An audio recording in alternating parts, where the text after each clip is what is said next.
is in compliance with discovery. Mr. Lutzenberger, did you review the application for deferred adjudication with your attorney? Did you understand it and sign it? Yep. That's either yes or no. Yes. All right. Did you review the true bill of indictment with your attorney? Did you understand it? Yes. Counsel, do you waive the reading of the indictment? We do, Your Honor. State, are you proceeding on the indictment as presented?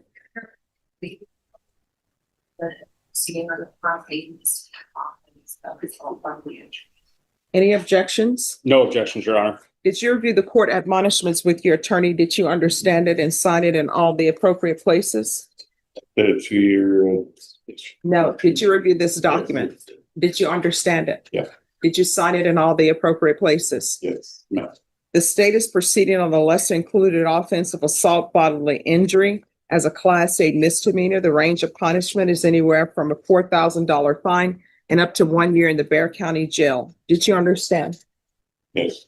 If you have a plea with the state, the court does not have to follow your plea. If for any reason the court does not follow your plea and gives you more than you bargained for, the fact that you entered a plea will not be used against you and you will be allowed to withdraw your plea. Did you understand? Yes. You have a right to jury trial, a right for you or your attorney to cross-examine and confront any witnesses the state will call, and the right to remain silent. By entering this plea, you're giving up those rights. Did you intend to give up those rights and enter into a plea in this case? Yes. Did you understand if the court were to grant your application for deferred adjudication, if for any reason your deferred adjudication were revoked, the court could find you guilty and sentence you up to 1 year in the Bexar County Jail and up to a $4,000 fine? Did you understand? Yes. Counsel, has your client been able to provide you with any defenses? Yes, Your Honor. Do you believe he has a rational as well as a factual understanding of the charges against him? I do, Your Honor. Do you believe he's currently competent and was legally sane at the time of the offense? I do, Your Honor. Mr. Lutzenberger, has anyone threatened you, coerced you, or placed you in fear to get you to enter this plea? No. Anyone promised you anything other than the plea? No. Are you satisfied with the way you've been represented? Yes. If you're not a U.S. citizen, by entering this plea, you will be deported and denied naturalization and denied re-entry into the United States. Did you understand? Yes. Court will find that defendant has knowingly and voluntarily waived his right to jury trial.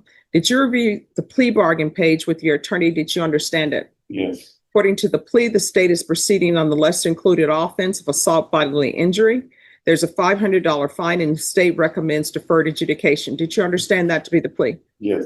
Defense? Yes, Your Honor. State? It is, Your Honor. Did you review the waiver of appeal paragraph with your attorney? Did you understand it and sign it in both places? Yes. By signing that, you're waiving your right to appeal. The only items that can be appealed are written pretrial motions that have been filed, heard, and ruled upon by the court. Did you understand? Yeah. That's either yes or no. Yes. Counsel, have there been any such motions? No, Your Honor. Outside the agreement, the state is requesting that your community supervision be for a term of 2 years. There'll be a TAP evaluation, 200 hours community service restitution, no contact with Mario Montemayor, and the hostility management course. Did you understand those are recommendations from the state and the court does not have to follow those recommendations? Yes, ma'am. Then to the lesser included offense, how do you plead? Guilty, not guilty, or no contest? No contest. State, any evidence? In other states, No objections, Your Honor. All right, and state, have you had a chance to speak with the complainant? yes. All right, thank you. You may be excused. Did you review the waiver and stipulations with your attorney? Did you understand it and sign it in all the appropriate places? Yes. Again, did you understand you have a right to jury trial, a right for you or your attorney to cross-examine and confront any witnesses the state would call, and the right to remain silent? Yes.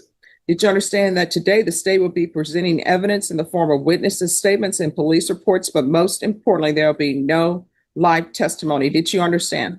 Yes. Court will find that defendant has knowingly and voluntarily waived and consented to stipulation of testimony and stipulations. Court will accept into evidence State's Exhibits 1 and attachments and review the same. State's Exhibits 1 and attachments, the court will find there is sufficient evidence to find you guilty. Court will defer finding of guilt as you've applied for deferred adjudication. Are you proceeding with sentencing? We are, yeah. Anything you wish to say on behalf of your client? Just that we wish that you follow the agreement, Your Honor. All right, what were your issues that day? Were my issues that day? Yes. Well, I couldn't believe it was happening because all I wanted to do was go vote. No, the problem was not you going to vote. And I will tell you, I teach campaign and election law. And when people at a location tell you that you're not allowed to wear certain items when you go into the voting booth. You're not allowed to do that. When they tell you you're not allowed to wear certain items when you're entering doors, you're not allowed to do that. They told me it wasn't posted anywhere, and the people that were working there didn't know themselves. No, They that's the would have law. told me that. I'm telling you, that's the Well, I'll law. tell you, I didn't know, and other people didn't know. Well- I'm explaining my situation. That doesn't seem that anybody's heard yet. Oh, well, let me just tell you what it says in here in the police report, because maybe you didn't read it. It says you were walking in and the person, they have judges who are there for voting and they have people who are working there, who work there. It's yes or no. It's not, They were working there and they told you you needed to remove your hat because it was not allowed inside the voting area. And that's the law. And that's always, but here's the thing. That's the law. It's always been the law. For example, I can't walk around with a t-shirt with my name on it saying vote for me and go in the voting booth. It's not allowed. Once you get to a certain point, and it's that 100-yard line that they have, when you cross into that area, you're not allowed to be in line with t-shirts about who you support. You're not allowed to do that. Yeah. That's the law. And then that. when people tell you that, you can't start hitting somebody. And it says on here that your wife even tried to stop you. Man, that's all incorrect. Do you want me to explain? Can I explain? Sure. And if you want a jury trial, I'll give you one. Well, I'm not talking to you. I just want to explain because it's incorrect what they're saying. I was in line for 45 minutes before I actually got to vote. They asked me to remove my hat then after I was standing there for 45 minutes. So I removed it. I put it in my lower back. I went through the whole voting situation. When I went out the other side, this person that had already harassed me in 2 other previous times that I went to go vote in a different location was again there. I walked away from him twice, 2 other times when he was verbally harassing me. Okay, this is the 3rd time. And this 3rd time, I walked away from him again twice. He would not let me walk out of that place without harassing me and getting physical with me. All right. So that's what my wife was trying to. Let me tell you what it says in here. And I go by this document. It says that the complainant went on by explaining that as part of his duties, he is supposed to advise voters that they are not permitted to wear or display candidates on their person while they are on the polling premises. It says he observed an older adult male inside the polling premises, and you had displayed campaign material, which was your hat. He observed the violation. He contacted the male and advised him that he would need to refrain from wearing the hat while on the premises. The complainant explained that the male complied with his instructions while he was voting, but then put the hat back on as he was making his way to exit the premises. At the time, the male was still inside the building and clearly well within the premises.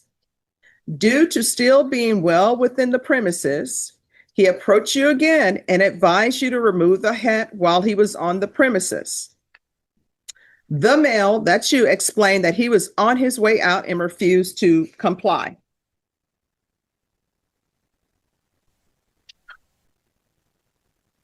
And it says, he began to follow you and told you again to remove your hat.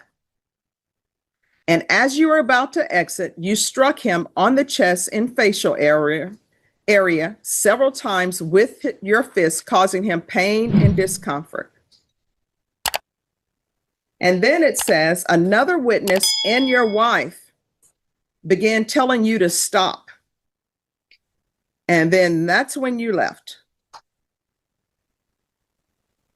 I don't know why when people go to places, how hard it is to follow instructions. When they say you can't do something, you can't do it. And if you want to complain about it, complain to your legislature. If you want to wear campaign materials inside a location while you're voting, if you want to wear it within the 100 lines, because they have those lines marked with a white, sometimes yellow line.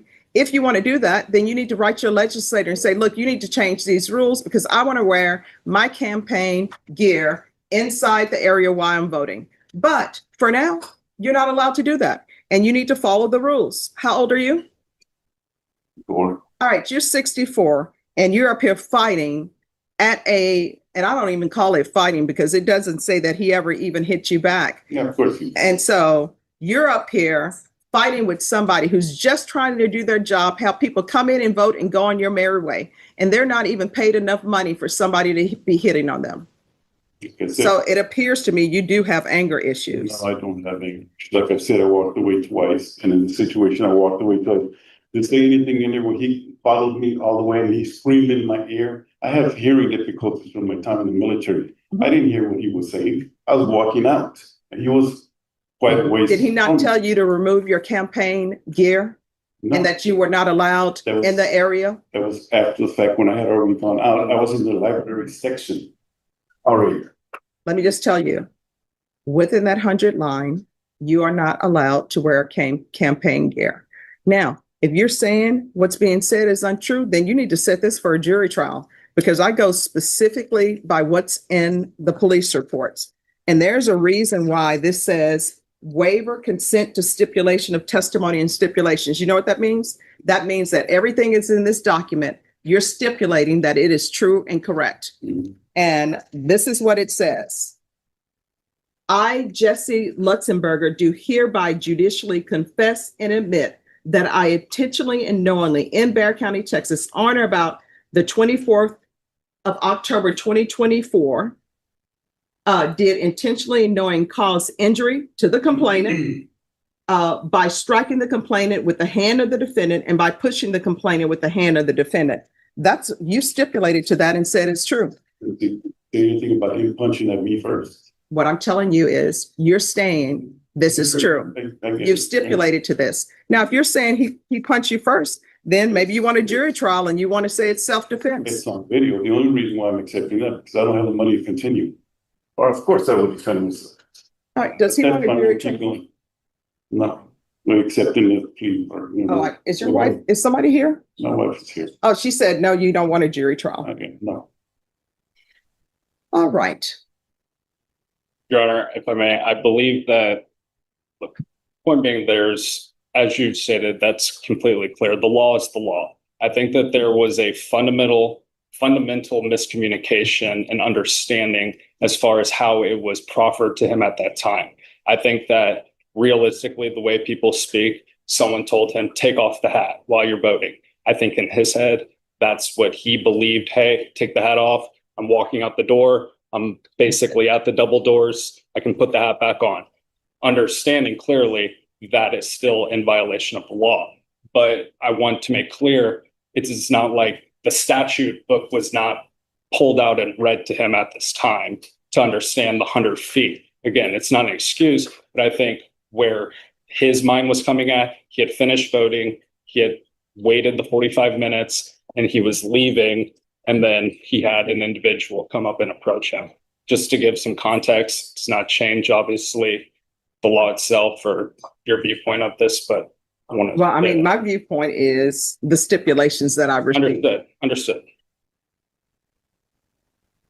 All right. There's going to be a $500 fine, 2 years deferred adjudication, 200 hours of community service restitution, proof of employment within 30 days, no employment as a home health care provider or with minors. There's going to be the hostility management course, regular reporting by Zoom or in person, regular random UAs, field visits 1 time per month for 6 months. And there's to be no contact with Mario Montemayor. Probation, is there anything else? Judge. Is there anything else you need from the court to be successful? No, I would like to say that all this is my self-defense. Because nobody wants to be harassed or bullied in front of their significant other. Yeah. I understand. You know what? I understand here's the thing. I understand what you're saying. And I understand sometimes that tempers run high. right? And sometimes when we don't know the law, and if somebody just tells you, you can't do that, sometimes people want to know why I can't do that. And they want you to explain it. Sometimes people will explain it, sometimes they will not. For example, I try to explain everything so people will know why things are happening. So now you know, and I'm telling you, yeah. So here's the thing. This is what I'm telling you. When you see, if you go vote again, when you see that line, you are not to cross that line with any campaign materials. And that's why when you see candidates who are out there talking to people, they're not allowed to go past that line. You know why? Because you are not allowed to campaign past that line. And wearing T-shirts or any type of hats or anything for whatever candidate you support, whether you say anything or not, that's considered campaigning. And legally, you're not allowed to do that. And if people want to change the law where they can wear their campaign shirts or whatever beyond that line, you have to do that with your legislator. My job is just to follow the law. You understand? Mm-hmm. Yes, ma'am. This happened in Georgia and it happened in South Carolina, I think, and the people still got to go and went on their way. Well, this Texas. Yep. All right. Did you review the document entitled Trial Court Certification of Defendant's Rights to Appeal with your attorney? Did you understand it and sign it? Yes. All right. Because this is plea bargain agreement, because I followed your plea bargain agreement, and because you waive your right to appeal, you do not have the court's permission to